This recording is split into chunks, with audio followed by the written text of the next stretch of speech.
प्रेम तभी होता है जब मैं कम होता है, और वासना तब होती है जब मैं बहुत होता है। वासना का मतलब है दूसरे को उपयोग करना, प्रेम में कम होता है। प्रेम का मतलब है दूसरे को पूजा बनाना। वासना कहती है तुम मेरे हो, प्रेम कहता है तुम स्वतंत्र हो। नया जीवन प्रेम है, पुराना जीवन वासना है। और मजा यह है, लोग वासना को प्रेम कहते रहते हैं, फिर रोते हैं, फिर शिकायत करते हैं, फिर कहते हैं प्रेम ने दुख दिया। प्रेम दुख नहीं देता साहब, वासना दुख देती है। और तुम वासना को प्रेम कहकर खुद को धोखा देते हो। नया जीवन का अर्थ है सत्य की तरफ लौटना, अपने झूठ को पहचानना। और झूठ सिर्फ दूसरों से नहीं, अपने से भी। तुम कहते हो मैं ध्यान करता हूँ, लेकिन ध्यान करते हुए भी तुम भविष्य की सोचते हो। तुम बैठते हो, आंख बंद करते हो, और भीतर बाजार शुरू हो जाता है। खरीद फरोख्त, कल्पना, योजना, स्मृति। फिर तुम उठकर कहते हो ध्यान अच्छा हुआ। अरे पागल, ध्यान अच्छा नहीं हुआ, मन अच्छा चला। ध्यान में मन नहीं होना चाहिए, ध्यान तो मन के पार है। देखो, ध्यान कोई क्रिया नहीं है, ध्यान तुम्हारी जागरूकता है। तुम सांस लो पर सांस को देखो, तुम चलो पर चलने को देखो, तुम खाओ पर खाने को देखो। देखना यही ध्यान है। और देखना किसी मंदिर में नहीं होता, वह तो हर क्षण हो सकता है।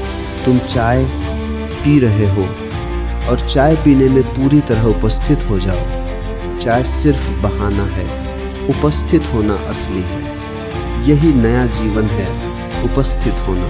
ठहरो, तीसरी बात, नया जीवन का अर्थ है मृत्यु को स्वीकार करना। क्योंकि जब तक तुम मृत्यु से डरते हो, तुम जीवन से भी डरते हो।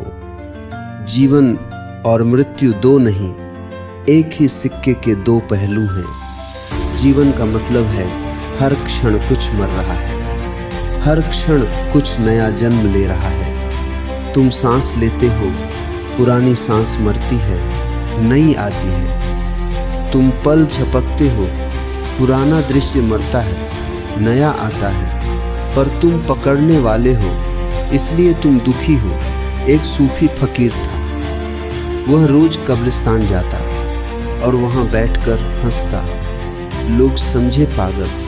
किसी ने पूछा, तू यहाँ क्या करता है? फकीर बोला, मैं यहाँ जीवन सीखता हूँ। लोग बोले, यहाँ तो मौत है। फकीर बोला, नहीं, यहाँ सच्चाई है। शहर में सब झूठे जीवित हैं, यहाँ सब सच्चे सो रहे हैं। शहर में लोग कहते हैं मैं कभी नहीं मरूंगा, यहाँ कब्रें कहती हैं तू भी आएगा। और जब यह बात भीतर उतरती है, तभी जीवन खिलता है। देखो, मौत तुम्हारी शत्रु नहीं है, मौत तुम्हारी गुरु है। मौत तुम्हें बताती है कि समय सीमित है, इसलिए कल पर मत टालो, इसलिए आज जियो। नया जीवन का पहला नियम है टालना बंद करो, कल को मार दो। अभी इसी क्षण, इसी सांस में, इसी मौन में शुरू हो जाओ। और शुरू का मतलब क्या? शुरू का मतलब जाग जाओ। शुरू का मतलब देखो। शुरू का मतलब अपने भीतर के झूठ को पहचानो। शुरू का मतलब अपने भीतर के डर को नाम दो। शुरू का मतलब अपने भीतर के ईगो को पकड़कर बाहर लाओ, क्योंकि ईगो ही पुरानी जेल है।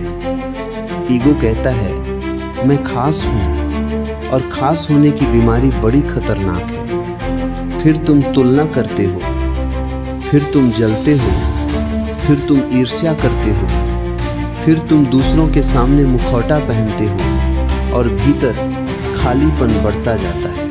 एक आदमी मेरे पास आया, बोला, मुझे बहुत अकेलापन लगता है। मैंने कहा, बहुत अच्छा, यह शुभ संकेत है। वह चौंक गया। अकेलापन शुभ? मैंने कहा, हाँ, क्योंकि अब भीड़ का नशा टूट रहा है। अब तुम पहली बार अपने असली घर की तरफ लौटने लगे हो। अकेलापन अगर दुख दे रहा है तो समझो तुमने अभी उसे समझा नहीं। अकेलापन तो सबसे बड़ा वरदान है, क्योंकि वहीं से ध्यान पैदा होता है। अकेलापन और एकांत में फर्क है। अकेलापन दर्द है, क्योंकि तुम किसी को चाहते हो ताकि तुम खुद से बच सको। एकांत आनंद है, क्योंकि तुम खुद के साथ घर लौट आए हो। नया जीवन शुरू करना है तो एकांत सीखो। रोज थोड़ी देर अपने साथ बैठो, बिना फोन, बिना दुनिया, बिना बात, बस बैठो।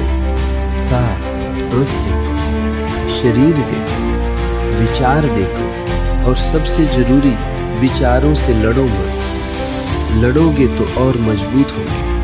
देखो, और देखना ही धीरे धीरे उन्हें पिघला देगा। विचार बर्फ है, जागरूकता सूरज है।